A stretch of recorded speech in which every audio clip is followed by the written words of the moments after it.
ಥೈಲ್ಯಾಂಡ್ನಲ್ಲಿ ಇರುವಂತಹ ದರ್ಶನ್ಗೆ ಶಾಕ್ ಕೊಡುತ್ತಾ ಸುಪ್ರೀಂ ಕೋರ್ಟ್.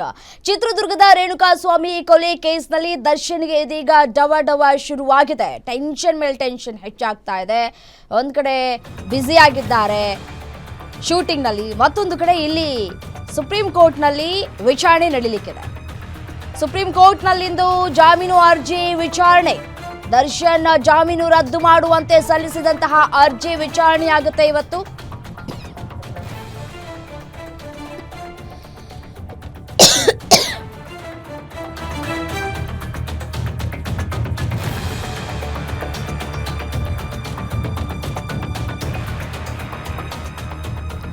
ಸುಪ್ರೀಂ ಕೋರ್ಟ್ನಲ್ಲಿ ಸುದೀರ್ಘವಾದ ವಾದ ಮಂಡನೆಯನ್ನ ಮಾಡಲಾಗಿದೆ. ಇವತ್ತು ಕೂಡ ವಾದ ಪ್ರತಿವಾದವನ್ನ ಆಲಿಸಲಿಕ್ಕಿದ್ದಾರೆ. ಸುಪ್ರೀಂ ಕೋರ್ಟ್ ಬಳಿಕ ತೀರ್ಪನ್ನ ಕಾಯ್ದಿರಿಸೋ ಸಾಧ್ಯತೆ ಇದೆಯಾ ಇಲ್ವಾ ಅನ್ನುವಂತಹ ಪ್ರಶ್ನೆಗಳು. ಮೊನ್ನೆ ಅರ್ಜಿ ವಿಚಾರಣೆಯನ್ನ ಮುಂದೂಡಿಕೆ ಮಾಡಿತ್ತು ಸುಪ್ರೀಂ ಕೋರ್ಟ್. ದರ್ಶನ್ ಪರ ವಕೀಲರು ಗೈರಾಗಿದ್ದಂತಹ ಹಿನ್ನೆಲೆಯಲ್ಲಿ ಮುಂದೂಡಿಕೆಯನ್ನ ಮಾಡಿತ್ತು ಸುಪ್ರೀಂ ಕೋರ್ಟ್. ನಟ ದರ್ಶನ್ ಸೇರಿದಂತೆ 7 ಜನ ಆರೋಪಿಗಳ ಬೇಲ್ ಭವಿಷ್ಯ ಇವತ್ತು ನಿರ್ಧಾರ ಆಗುತ್ತಾ? ಈಗಾಗಲೇ ಕೇಸ್ ಬಗ್ಗೆ ಸಂಪೂರ್ಣ ಮಾಹಿತಿಯನ್ನ ಪಡೆದುಕೊಂಡಿದೆ ಸುಪ್ರೀಂ ಕೋರ್ಟ್. ಸೊ ಹಾಗಾಗಿ ದರ್ಶನ್, ಪವಿತ್ರ ಗೌಡ, ನಗರಾಜ್, ಲಕ್ಷ್ಮಣ್, ಜಗದೀಶ್, ಪ್ರದೋಷ್ ಈ 7 ಜನರಿಗೂ ಕೂಡ ಇದೀಗ ಡವ ಶುರುವಾಗಿದೆ. ಏನಾಗುತ್ತೆ? ಇವತ್ತು ತೀರ್ಪು ಪ್ರಕಟ ಆಗುವ ಸಾಧ್ಯತೆ ಇದೆಯಾ ಗೊತ್ತಿಲ್ಲ. ಜಾಮೀನು ಅರ್ಜಿ ವಿಚಾರಣೆ ಆಗತ್ತೆ. 2 ದಿನಗಳ ಹಿಂದೆಯೇ ಕೂಡ ವಿಚಾರಣೆ ಆಗಬೇಕಾಗಿತ್ತು. ಬಟ್ ಆದರೆ ಕಪಿಲ್ ಸಿಬಲ್ ಅವರು ಗೈರಾಗಿದ್ರು. ಈ ಹಿನ್ನೆಲೆಯಲ್ಲಿ ಕಾಲಾವಕಾಶವನ್ನ ಕೂಡ ನೀಡಲಾಗಿತ್ತು. 6 ತಿಂಗಳ ಕಾಲ ಮೇಲ್ಮನವಿಯನ್ನ ಸಲ್ಲಿಸೋದಕ್ಕೆ ಅವಕಾಶಗಳು ಕೂಡ ಇರೋದಿಲ್ಲ. ಬೇಲ್ ಇನ್ ಕೇಸ್ ರದ್ದಾಯ್ತು ಅಂತ ಅಂದ್ರೆ ಏನು ಮಾಡ್ಕೊಳ್ಳೋದಕ್ಕಾಗಲ್ಲ. ಹೈಕೋರ್ಟ್ ಜಾಮೀನು ರದ್ದಾದ್ರೆ ದರ್ಶನ್ಗೆ ಮತ್ತೆ ಜೈಲು ವಾಸ, ಕನಿಷ್ಠ 6 ತಿಂಗಳ ಕಾಲ ಮತ್ತೆ ಜೈಲಲ್ಲೇ ಕಾಲವನ್ನ ಕಳೆಯುವ ಸ್ಥಿತಿ ನಿರ್ಮಾಣ ಆಗುತ್ತೆ. 6 ತಿಂಗಳ ಕಾಲ ಮೇಲ್ಮನವಿ ಸಲ್ಲಿಸೋದಕ್ಕೆ ಅವಕಾಶಗಳು ಇರೋದೇ ಇಲ್ಲ. ಜಾಮೀನು ರದ್ದಾದ ಬೆನ್ನಲ್ಲೇ ದರ್ಶನ್ಗೆ ನೋಟಿಸ್ ಜಾರಿ ಮಾಡಲಿಕ್ಕೆ ಸಾಧ್ಯತೆಗಳಾಗುತ್ತೆ. ಕೂಡಲೇ ವಿಚಾರಣಾಧೀನ ಕೋರ್ಟ್ಗೆ ಹಾಜರಾಗುವುದಕ್ಕೆ ಸೂಚನೆಯನ್ನ ಕೊಡಲಾಗುತ್ತೆ ಇನ್ ಕೇಸ್ ಬೇಲ್ ರದ್ದಾದ್ರೆ. ನಂತರ ದರ್ಶನ್ರನ್ನ ಪೊಲೀಸರು ವಶಕ್ಕೆ ಪಡೆದುಕೊಂಡು ಜೈಲಿಗೆ ಕಳಿಸ್ತಾರೆ. ಪರಪ್ಪನಗ್ರಹಾರ ಅಥವಾ ಬಳ್ಳಾರಿ ಜೈಲಿಗೆ ಕಳುಹಿಸುವಂತಹ ಸಾಧ್ಯತೆಗಳು ಕೂಡ ಇದೆ. ಸೊ ಹಾಗಾಗಿ ಇವತ್ತು ಏನಾಗುತ್ತೆ ಅನ್ನೋದು ಕುತೂಹಲಕ್ಕೂ ಕೂಡ ಕಾರಣ ಆಗ್ತಾ ಇದೆ. ಸದ್ಯಕ್ಕೆ ಸುಪ್ರೀಂನಾಥ ಎಲ್ಲರ ಚಿತ್ತ ನೆಟ್ಟಿದೆ. ರೇಣುಕಾಸ್ವಾಮಿ ಕೊಲೆ ಕೇಸ್ನಲ್ಲಿ ನಟ ದರ್ಶನ್ಗೆ ಹೈಕೋರ್ಟ್ ನೀಡಿದ್ದಂತಹ ಜಾಮೀನು ಪ್ರಶ್ನಿಸಿ ರಾಜ್ಯ ಸರ್ಕಾರ ಸುಪ್ರೀಂ ಕೋರ್ಟ್ ಮೆಟ್ಟಿಲೇರಿತ್ತು. ಈಗಾಗಲೇ ರಾಜ್ಯ ಸರ್ಕಾರ ಪರ ವಕೀಲರ ವಾದವನ್ನ ಸುಪ್ರೀಂ ಕೋರ್ಟ್ ಆಲಿಸಿದೆ. ಎಲ್ಲಾ ದಾಖಲೆಗಳನ್ನ ಸ್ವೀಕರಿಸಿರುವಂತಹ ಸುಪ್ರೀಂ ಕೋರ್ಟ್ ಪೀಠ ಇವತ್ತು ಡೆವಿಲ್ ಪರ ವಕೀಲರ ವಾದವನ್ನ ಆಲಿಸಲಿದೆ. ಬಳಿಕ ಅಂತಿಮ ತೀರ್ಪು ಪ್ರಕಟವಾಗುವಂತಹ ಸಾಧ್ಯತೆ ಇರುವಂತದ್ದು. ನೋಡಿ, ಹೈಕೋರ್ಟ್ಗೆ ಅವರು ನೀಡಿರುವಂತಹ ಜಾಮೀನು ರದ್ದಾಗುತ್ತಾ ಅಥವಾ ಮುಂದುವರಿಯುತ್ತಾ ಅನ್ನೋದು ಸದ್ಯಕ್ಕೆ ಇವತ್ತು ತೀರ್ಮಾನ ಆಗುವ ಸಾಧ್ಯತೆ ಹೆಚ್ಚಾಗಿದೆ. ಹೀಗಾಗಿ ಸುಪ್ರೀಂ ಕೋರ್ಟ್ನತ್ತ ಎಲ್ಲರ ಚಿತ್ತ ನೆಟ್ಟಿದೆ. ಸುಪ್ರೀಂ ಕೋರ್ಟ್ನಲ್ಲಿ ಇವತ್ತು ಜಾಮೀನು ಅರ್ಜಿಯ ವಿಚಾರಣೆ ನಡೀಲಿಕ್ಕಿದೆ. ಸರ್ಕಾರದ ವಾದ ಮುಗಿದಿದೆ. ಸೊ ಇವರು ಬೇಲ್ ತೆಗೆದುಕೊಳ್ಳುವಂತಹ ಸಂದರ್ಭದಲ್ಲಿ ಅನಾರೋಗ್ಯದ ನೆಪವನ್ನ ನೀಡಿದ್ರು, ಕಾರಣವನ್ನ ಕೊಟ್ಟಿದ್ರು. ಹೊರಗಡೆ ಬಂದ ನಂತರ ಆಪರೇಷನ್ ಕೂಡ ಮಾಡಿಸ್ಕೊಳ್ಳಿಲ್ಲ. ಮತ್ತೊಂದು ಕಡೆ ಶೂಟಿಂಗ್ ನಲ್ಲಿ ಬ್ಯುಸಿ ಆಗಿದ್ದಾರೆ. ಮೋರ್ ಡೀಟೇಲ್ಸ್ ಅಜಯ್ ಗೌಡ ದೂರವಾಣಿ ಸಂಪರ್ಕದಲ್ಲಿದ್ದಾರೆ. ಎಸೇನೋ ಗೌಡ್ರೆ, ಇವತ್ತು ಏನಾಗಬಹುದು? ಹೈಕೋರ್ಟ್ನತ್ತ ಎಲ್ಲರ ಚಿತ್ತ ನೆಟ್ಟಿದೆ. ಈ ಕೊಲೆ ಕೇಸ್ನಲ್ಲಿ ಏನಾಗಬಹುದು ಅನ್ನೋದು ಒಂದ್ ಕಡೆ ಕುತೂಹಲ, ಮತ್ತೊಂದು ಕಡೆ ಕಪಿಲ್ ಸಿಬಲ್ ಅವರು ಹಿಂದೆಟ್ಟು ಹಾಕಿದ್ ಯಾಕೆ ಅನ್ನೋದು ಕೂಡ ಪ್ರಶ್ನೆಯಾಗೇ ಉಳಿದಿದೆ.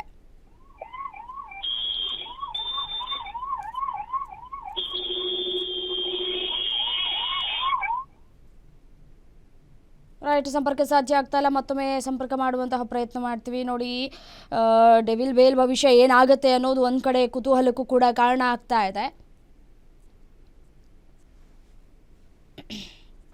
ನೋಡಿ, ಜುಲೈ 17ರಂದು ದರ್ಶನ್ ಬೇಲ್ ಅರ್ಜಿ ವಿಚಾರಣೆ ಆಗಿತ್ತು. ಜಾಮೀನಿನ ವಿಷಯದಲ್ಲಿ ನಾವ್ಯಾಕೆ ಮಧ್ಯ ಪ್ರವೇಶ ಮಾಡಬಾರ್ದು ಅಂತ ಕೇಳಿ ಸುಪ್ರೀಂ ಪ್ರಶ್ನೆಯನ್ನ ಮಾಡಿತ್ತು. ನಮಗೆ ಪೊಲೀಸರು ನೀಡಿರುವಂತಹ ಸಾಕ್ಷ್ಯಗಳು ಕೂಡ ತೃಪ್ತಿ ತಂದಿವೆ.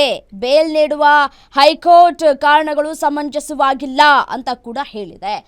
ಮತ್ತಷ್ಟು ಡೀಟೇಲ್ಸ್ ಕೊಡ್ತಾ ಹೋಗ್ತಾರೆ senior crime reporter Ajay Gowda ದೂರವಾಣಿ ಸಂಪರ್ಕದಲ್ಲಿದ್ದಾರೆ. ಏನು ಅಜಯ್, ಮೊದಲಿಗೆ ದರ್ಶನ್ ಅವರು ಜಾಮೀನು ಪಡೆಯುವಂತಹ ಸಂದರ್ಭದಲ್ಲಿ ಅನಾರೋಗ್ಯದ ಕಾರಣವನ್ನು ಒಡ್ಡಿ ಹೊರಗಡೆ ಬಂದರು. ಆಪರೇಷನ್ ಕೂಡ ಮಾಡಿಸ್ಕೊಳ್ಳಿಲ್ಲ. ಮತ್ತೊಂದು ಕಡೆ ಶೂಟಿಂಗ್ನಲ್ಲಿ ಬ್ಯುಸಿ ಆಗಿದ್ದಾರೆ. ಇವತ್ತು ಏನಾಗತ್ತೆ, ಇನ್ಕೇಸ್ ಸ್ವಲ್ಪ ಏನಾದರೂ ಎಡವಟ್ಟಾಯಿತು ಅಂತಂದರೆ ದರ್ಶನ್ಗೆ ಸಂಕಷ್ಟ ಆಗೋದು ಬಹುತೇಕ ಖಚಿತ ಅಂತ ಹೇಳಲಾಗ್ತಾ ಇದೆ. ತೀರ್ಪು ಏನಾಗಬಹುದು? ಇವತ್ತಿನ ತೀರ್ಪು ಇವತ್ತು ಪ್ರಕಟ ಆಗುವ ಸಾಧ್ಯತೆ ಇದೆಯಾ ಅಥವಾ ಮುಂದೂಡಿಕೆ ಆಗುವ ಸಾಧ್ಯತೆ ಇದೆಯಾ? ಏನು ನಿರೀಕ್ಷೆ ಮಾಡ್ಬೋದು ಅಂತ ಹೇಳಿ? ಖಂಡಿತ ರಮ್ಯ, ಅಂದ್ರೆ ಚಿತ್ರದುರ್ಗದ ರೇಣುಕಾಸ್ವಾಮಿ ಕೊಲೆ ಪ್ರಕರಣಕ್ಕೆ ಸಂಬಂಧಪಟ್ಟಂತೆ ನಟ ದರ್ಶನ್ ಸೇರಿದಂತೆ ಒಟ್ಟು 7 ಮಂದಿ ಆರೋಪಿಗಳ ವಿರುದ್ಧವಾಗಿ ಈಗಾಗಲೇ ರಾಜ್ಯ ಸರ್ಕಾರದ ಸೂಚನೆ ಮೇರೆಗೆ ರಾಜ್ಯ ಪ್ರಾಸಿಕ್ಯೂಷನ್ ಕೂಡ ಸುಪ್ರೀಂ ಕೋರ್ಟ್ಗೆ ಅರ್ಜಿಯನ್ನ ಹಾಕೊಂಡಿತ್ತು. ಅಂದ್ರೆ ಕೆಳ ಹಂತದ ಅಂದ್ರೆ ಹೈಕೋರ್ಟ್ ಕೊಟ್ಟಂತ ಆ ಬೇಲ್ ಅನ್ನ ರದ್ದತಿ ಮಾಡಬೇಕು ಅಂತೇಳಿ ಸುಪ್ರೀಂ ಕೋರ್ಟ್ ಮೊರೆಯನ್ನ ಹೋಗಿದ್ರು. ಈಗಾಗಲೇ 2 ಬಾರಿ 3 ಬಾರಿ ಕೋರ್ಟ್ ನಲ್ಲಿ ಕೂಡ ಸಾಕಷ್ಟು ವಾದ ಪ್ರತಿವಾದಗಳು ಕೂಡ ನಡೆದಿತ್ತು. ಅಂದ್ರೆ ದರ್ಶನ್ ಪರ ವಕೀಲರು ಕಪಿಲ್ ಸಿಬಲ್ ಏನಿದ್ರೆ ಅಂದ್ರೆ ಅವರು ಕೂಡ ಕಳೆದ ಬಾರಿ ಕೂಡ ವಾದವನ್ನ ಮಾಡುವಂತ ಸಂದರ್ಭದಲ್ಲಿ ಯಾಕಾಗಿ ಈ ಒಂದು ಜಾಮೀನು ಕೊಡ್ಬೇಕು ಅಂತೇಳಿ ಅಂದ್ರೆ ಈಗಾಗಲೇ ಪೊಲೀಸರ ಪರ ವಕೀಲರು ಕೂಡ ರದ್ದತಿಗೆ ಒಂದು ಮನವಿನ ಮಾಡಿದ್ರು.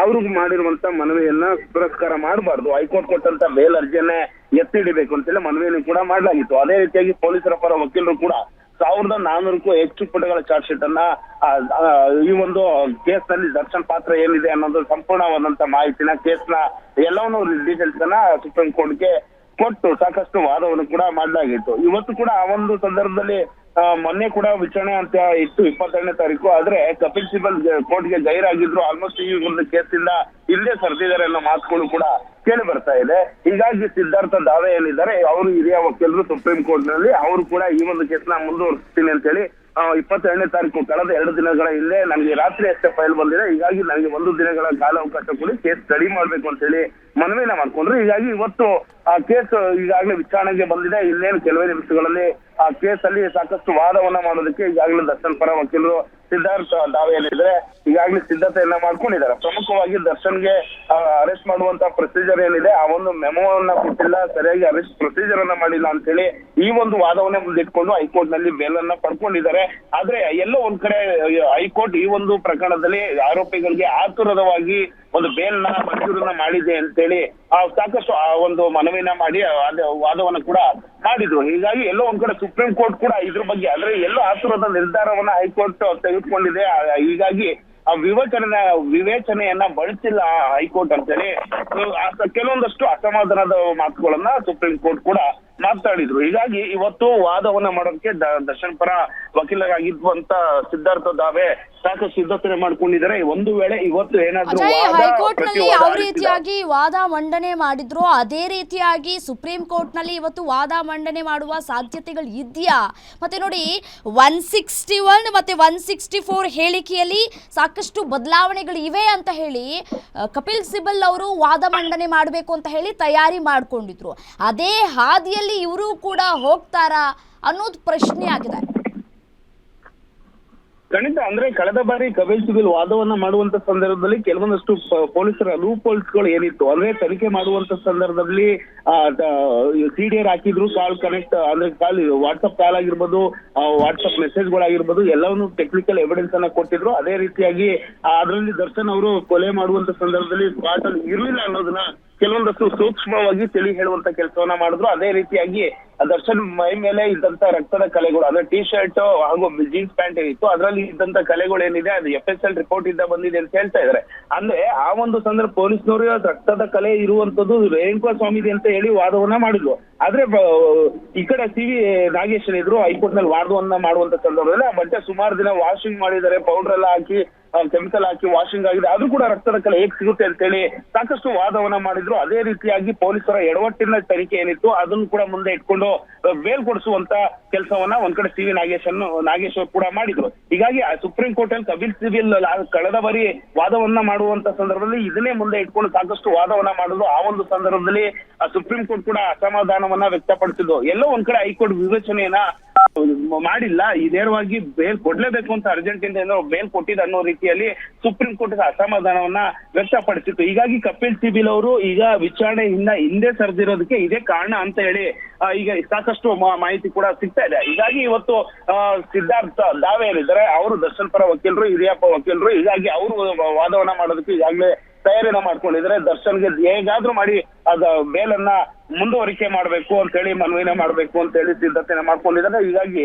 ವಾದ ಪ್ರತಿವಾದ ಆಲಿಸಿದ ನಂತರ ಇವತ್ತು ದರ್ಶನ್ಗೆ ಟೆನ್ಷನ್ ರಿಲೀಫ್ ಆಗುತ್ತಾ ಅಥವಾ ಸಂಕಷ್ಟ ಎದುರಾಗುತ್ತಾ ಅನ್ನೋದು ಸದ್ಯದ ಒಂದು ವೇಳೆ ಅಜಯ್ ಇನ್ ಕೇಸ್ ಏನಾದ್ರೂ ಬೇಲ್ ರದ್ದಾದ್ರೆ ಏನೆಲ್ಲ ಆಗಬಹುದು ಮುಂದಿನ ದಿನಗಳಲ್ಲಿ? ರಮ್ಯಾ, ಒಂದು ವೇಳೆ ಸುಪ್ರೀಂ ಕೋರ್ಟ್ ಏನಾದ್ರೂ ಹೈಕೋರ್ಟ್ ಕೊಟ್ಟಂತ ಬೇಲ್ ಅರ್ಜಿಯನ್ನ ಎತ್ತಿ ಹಿಡಿದ್ರೆ ದರ್ಶನ್ ನೇರವಾಗಿ ಫುಲ್ ರಿಲೀಫ್ ಆಗ್ತಾರೆ. ಒಂದು ವೇಳೆ ದರ್ಶನ್ ವಿರುದ್ಧವಾಗಿ ಈ ಒಂದು ಕೋರ್ಟ್ ಆದೇಶ ಬಂತು, ರದ್ದಾಯ್ತು ಬೇಲು ಅಂತಂದ್ರೆ ಇಮಿಡಿಯೇಟ್ ಆಗಿ ಅವ್ರನ್ನ ಯಾವ ತನಿಖಾ ನ್ಯಾಯಾಲಯ ಇತ್ತು ಅಲ್ಲಿಗೆ ಅವರು ಹಾಜರಾಗ್ಬೇಕು ಅಂತ ಆ ಒಂದು ಸಂದರ್ಭದಲ್ಲಿ ಪೊಲೀಸರು ಇಮಿಡಿಯೇಟ್ ಆಗಿ ಅವ್ರನ್ನ ಅರೆಸ್ಟ್ ಮಾಡುವಂತ ಕೆಲಸವನ್ನ ಮಾಡ್ತಾರೆ. ಅದ್ರ ಜೊತೆಗೆ ಮಿನಿಮಮ್ 6 ತಿಂಗಳವರೆಗೂ ಮೇಲ್ಮನವಿ ಅಂದ್ರೆ ಬೇಲ್ಗೆ ಅವರು ಅಪ್ಲೈ ಮಾಡೋದಕ್ಕೆ ಆಗೋದಿಲ್ಲ. ಹೀಗಾಗಿ ಆ ಒಂದು ಸಂದರ್ಭದಲ್ಲಿ ದರ್ಶನ್ಗೆ ಭಾರಿ ಎಡವಟ್ಟಾಗುತ್ತೆ. ಹೀಗಾಗಿ ಅದನ್ನೆಲ್ಲ ಮುಂದೆ ಇಟ್ಕೊಂಡು ಇವತ್ತು ವಾದವನ್ನ ಮಾಡೋದಕ್ಕೆ ದರ್ಶನ್ ಪರ ವಕೀಲರು ಸಿದ್ಧತೆನೆ ಮಾಡ್ಕೊಂಡಿದ್ರೆ ಸಾಕಷ್ಟು ಮನವಿನ ಮಾಡೋದಕ್ಕೆ, ಜೊತೆಗೆ ಪೊಲೀಸರ ವೈಫಲ್ಯದ ತನಿಖೆಯನ್ನ ಮುಂದೆ ಇಟ್ಕೊಂಡು ವಾದವನ್ನ ಮಾಡಿ ಹೇಗಾದ್ರೂ ದರ್ಶನ ಸೇಫ್ ಮಾಡ್ಬೇಕು ಅನ್ನೋ ನಿಟ್ಟಿನಲ್ಲಿ ಕೂಡ ಎಲ್ಲ ರೀತಿಯಾದಂತ ವಾದವನ್ನ ಮಾಡೋದಕ್ಕೆ ಒಂದು ತಯಾರಿನ ಕೂಡ ದರ್ಶನ್ ಪರ ವಕೀಲರು ಮಾಡ್ಕೊಂಡಿದ್ದಾರೆ. ಸದ್ಯ ಇವತ್ತು ಇನ್ನೇನು ಕೆಲವೇ ನಿಮಿಷಗಳಲ್ಲಿ ವಾದ ಪ್ರತಿವಾದ ಆಲಿಸಿದ ನಂತರ ಕೋರ್ಟ್ ಯಾವ ನಿರ್ಧಾರಕ್ಕೆ ಬರುತ್ತೆ ಅನ್ನೋದು ಒಂದು ಕಡೆ ದರ್ಶನ್ಗೂ ಕೂಡ ಸಾಕಷ್ಟು ಟೆನ್ಷನ್ ಇರುವಂತದ್ದು. ರಮ್ಯಾ, ರೈಟ್, ಥ್ಯಾಂಕ್ ಯು ತಮ್ಮ ಮಾಹಿತಿಗೆ.